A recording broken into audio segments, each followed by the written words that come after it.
بسم اللہ الرحمن الرحیم۔ السلام علیکم ناظرین۔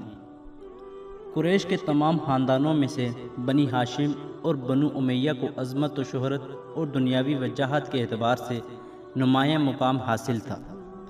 یہی وجہ تھی کہ قبائلی دور ہونے کی وجہ سے زمانہ جاہلیت میں کبھی بنو ہاشم سبقت لے جاتے اور کبھی بنو امیہ۔ بنی ہاشم اور بنی امیہ میں مدت تک تولید کعبہ کی سرداری کے سلسلے میں تنازع رہا۔ آخر با اثر لوگوں کی مداخلت سے ان دونوں میں انتظامی مامور تقسیم کر دیے گئے۔ اس خاندان کے جد اعلیٰ امیہ بن عبد شمس تھے۔ قریش کا سپہ سالاری کا منصب بنی مخزوم سے اس خاندان میں منتقل ہو گیا۔ زمانہ جاہلیت میں سپہ سالاری کا عہدہ اس خاندان میں سے حرب بن امیہ اور پھر ابو سفیان کے پاس رہا۔ ابو سفیان نے فتح مکہ کے وقت اسلام قبول کر لیا اور ان کے بیٹے امیر معاویہ کے ذریعے بنو امیہ کی حکومت کی بنیاد پڑی۔ خلفائے راشدین کے زمانے میں بنو امیہ نے بڑے کارنامے سر انجام دیے۔ حضرت عمر فاروق رضی اللہ تعالیٰ عنہ کے دور میں امیر معاویہ دمشق کے گورنر بنے اور عثمان غنی رضی اللہ تعالیٰ عنہ کے دور میں وہ پورے صوبہ شام کے گورنر بنا دیے گئے۔ عثمان رضی اللہ تعالیٰ عنہ کی شہادت کے بعد 35 ہجری میں امیر معاویہ نے قصاص عثمان کے لیے آواز اٹھائی اور مرکزی حکومت سے خود مختار ہو گئے۔ جنگ صفین کے بعد مسلم ریاست دو حصوں میں تقسیم ہو گئی۔ آدھی خلافت جو حضرت علی رضی اللہ تعالیٰ عنہ کے پاس رہی اور آدھی ملوکیت یا بادشاہت جو امیر معاویہ کے ہاتھ میں رہی۔ حضرت علی رضی اللہ تعالیٰ عنہ کی شہادت کے بعد حضرت حسن رضی اللہ تعالیٰ عنہ خود حکومت سے دستبردار ہوئے۔ اس طرح امیر معاویہ مکمل اسلامی ریاست کے بادشاہ بن گئے۔ سلطنت بنو امیہ کے بانی امیر معاویہ رضی اللہ تعالیٰ عنہ تھے، جو فتح مکہ کے موقع پر اپنے والد ابو سفیان کے اسلام لانے کے بعد اپنے اہل خانہ کے ساتھ مشرف با اسلام ہوئے۔ آپ کا شمار ممتاز صحابہ میں ہوتا تھا اور آن حضرت صلی اللہ علیہ وآلہ وسلم نے انہیں کاتب وحی ہونے کا اعزاز بخشا تھا۔ آپ نے خلفائے راشدین کے دور میں بھی اسلامی سلطنت کے لیے نمایاں خدمات انجام دی۔ آپ عمر فاروق رضی اللہ تعالیٰ عنہ کے دور میں دمشق کے گورنر مقرر ہوئے اور عثمان غنی رضی اللہ تعالیٰ عنہ کے دور میں ترقی کرتے ہوئے پورے شام کے گورنر بن گئے۔ اس بڑے عہدے نے ان کی طاقت کو کافی مستحکم کیا اور حضرت علی رضی اللہ تعالیٰ عنہ کے دور میں ان کا خلیفہ چہارم سے کشمکش شروع ہو گئی اور جنگ صفین کی صورت میں اسلام کا ایک عظیم سانحہ رونما ہوا۔ در حقیقت اس جنگ کے فوراً بعد ہی آپ کی سلطنت کا آغاز ہو گیا تھا، جبکہ باقاعدہ آغاز حضرت علی رضی اللہ تعالیٰ عنہ کی شہادت کے بعد امام حسن علیہ السلام کی دستبرداری کے ساتھ ہوا۔ انہوں نے جن اصولوں کے تحت خلافت کو چلایا وہ خلافت راشدہ سے بالکل مختلف تھے۔ ایرانی اور رومی طرز کی شخصی حکومت میں انہوں نے ایک بادشاہ کی حیثیت سے حکومت کی، بلکہ اگر انہیں بادشاہ کی حیثیت سے دیکھا جائے تو ان کے دور میں خامیاں کم اور خوبیاں زیادہ نظر آئیں گی۔ ان کے دور کی خامیاں دراصل ملوکیت کی استبدادی نظام کی فطری خامیاں ہیں، ان کی ذات کی خامیاں نہیں۔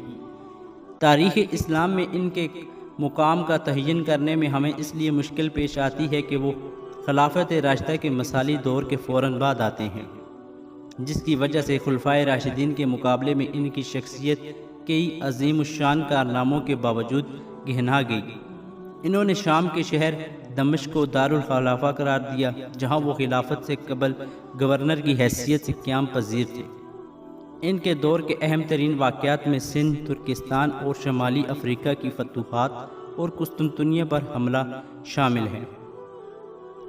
امیر معاویہ رضی اللہ تعالیٰ عنہ نے اپنے بعد اپنے بیٹے یزید کو جانشین مقرر کیا۔ خلافت راشدہ کے زمانے میں خلیفہ کا انتخاب مشورے سے کیا جاتا تھا اور کبھی کسی خلیفہ نے اپنے بیٹے کو خلیفہ نہیں بنایا تھا۔ اس میں شک نہیں کہ امیر معاویہ نے اس مسئلے پر ممتاز لوگوں سے مشورہ کر لیا تھا اور یزید کی بیعت حج کے موقع پر ہزاروں افراد نے کی تھی، لیکن یہ بیعت دباؤ کے تحت کی گئی تھی۔ امیر معاویہ ہر حال میں اپنے بیٹے کو خلیفہ بنانا چاہتے تھے، حالانکہ امام حسن علیہ السلام سے معاہدہ ہوا تھا کہ یزید کو خلیفہ نہیں بنایا جائے گا۔ یزید کی جانشینی کی 5 ممتاز صحابہ نے کھل کر مخالفت کی، جن میں حضرت حسین رضی اللہ تعالیٰ عنہ، حضرت عبداللہ بن عمر، حضرت عبداللہ بن عباس، حضرت عبداللہ بن زبیر اور حضرت عبد الرحمن بن ابو بکر صدیق رضی اللہ تعالیٰ عنہ۔ لیکن امیر معاویہ نے یزید کو جانشین مقرر کر کے اسلامی تاریخ میں ایک سیاسی بدعت کی بنیاد ڈالی، جس نے ملوکیت کو نظام کو پوری طرح مستحکم کر دیا۔ یزید اخلاق و کردار کے لحاظ سے بھی اس پائے کا نہیں تھا کہ مسلمانوں کا خلیفہ بنتا۔ اس کے دور کا افسوسناک ترین واقعہ سانحہ کربلا تھا، جس میں نواسہ رسول صلی اللہ علیہ وآلہ وسلم امام حسین علیہ السلام اپنے اہل خانہ سمیت شہید کر دیے گئے تھے۔ کربلا کا یہ واقعہ تاریخ اسلام کا بڑا افسوسناک حادثہ تھا۔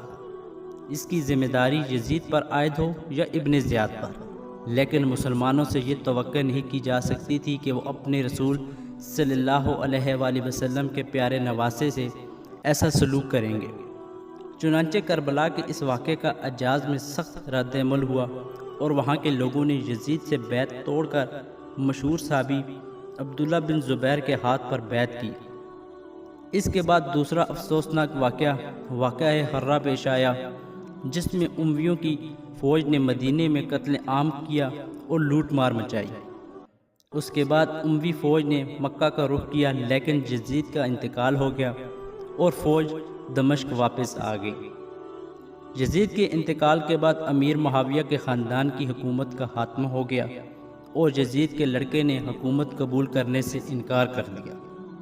اس صورتحال میں عوام کی نظریں عبداللہ بن زبیر پر پڑیں اور ان کے ہاتھ پر بیعت کر لی گئی اور مصر، شام، عراق بلکہ پوری اسلامی خلافت عبداللہ بن زبیر کے تحت آ گئی۔ لیکن تھوڑے ہی عرصے میں مرج راحتہ کے مقام پر عبداللہ بن زبیر اور بنی امیہ کے حامیوں کے درمیان ایک سخت جنگ ہوئی، جس میں بنو امیہ کامیاب ہوئے اور شام سے عبداللہ بن زبیر کا اقتدار ختم ہو گیا۔ تاہم باقی دنیا اسلام پر ان کا اقتدار اگلے 7 سالوں تک قائم رہا۔ اس کشمکش میں اموی حکمران عبد الملک کامیاب ہوئے اور مکہ پر بھی اس کا قبضہ ہو گیا۔ عبداللہ بن زبیر ایک سپہ سالار حجاج بن یوسف کے مقابلے میں داد شجاعت دیتے ہوئے شہید ہو گئے۔ ان کی شہادت کے بعد نظام خلافت کی بحالی کی رہی سہی امید بھی ختم ہو گئی۔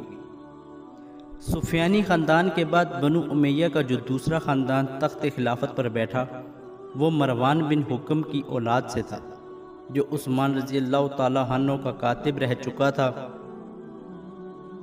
مروان بن حکم کو حضور صلی اللہ علیہ وآلہ وسلم نے مدینہ سے شہر بدر کر دیا تھا، کیونکہ وہ حضور صلی اللہ علیہ وآلہ وسلم کی نقلیں اتارا کرتا تھا۔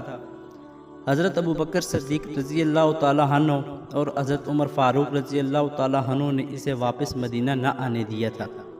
مرج راحتہ کی جنگ کے بعد صرف 9 ماہ تک خلافت پر فائز رہا۔ وہ اس کے مرنے کے بعد اس کا بیٹا عبد الملک تخت پر بیٹھا۔ وہ عبداللہ بن زبیر کو شکست دینے کے بعد پوری اسلامی مملکت کا حکمران بن گیا۔ اسے خاندان بنی امیہ کا حقیقی بانی سمجھا جاتا ہے۔ اس کے عہد کا ایک اور کارنامہ قبۃ الصخرہ کی تعمیر ہے، جو فن تعمیر کا ایک اعلیٰ نمونہ ہے۔ عبد الملک کے بیٹے ولید کا زمانہ فتوحات کی وجہ سے مسلمانوں کا عظیم و شان زمانہ ہے، جس کے دوران قتیبہ بن مسلم نے بخارا، سمرقند، خیوا اور کاشغر فتح کیے۔ محمد بن قاسم نے سندھ کو اموی حکومت کا حصہ بنایا۔ تیسری لشکر کشی میں موسیٰ بن نصیر اور طارق بن زیاد نے مغرب میں اسپین اور پرتگال پر اس کو خلافت کا حصہ بنایا۔ اس کے علاوہ مغربی بحیرہ روم میں جزائر بلعراق پر بھی قبضہ ہوا۔ اس طرح ولید کے دور میں اموی حکومت کاشغر سے بحیرہ اوقیانوس تک پھیل گئی۔ اس کے دور میں دارالحکومت دمشق میں ایک شاندار مسجد تعمیر کی گئی، جو جامع اموی کہلاتی ہے۔ اس زمانے میں دنیا کی کوئی طاقت خلافت اسلامی کے سامنے آنے کا سوچ بھی نہیں سکتی تھی۔ ولید کے بعد اس کا بھائی سلیمان بن عبد الملک خلیفہ ہوا۔ اس نے اگرچہ صرف 2.5 سال حکومت کی، لیکن اس کے دور حکومت میں کئی اہم واقعات پیش آئے۔ جن میں ولید کے دور کے 3 مشہور سپہ سالاروں محمد بن قاسم، موسیٰ بن نصیر اور قتیبہ بن مسلم کا افسوسناک انجام بھی شامل ہے۔ اس کے دور کا دوسرا اہم واقعہ قسطنطنیہ کا ناکام محاصرہ ہے۔ اس کے دور خلافت کا تیسرا اور اہم ترین واقعہ عمر بن عبدالعزیز کی جانشینی ہے۔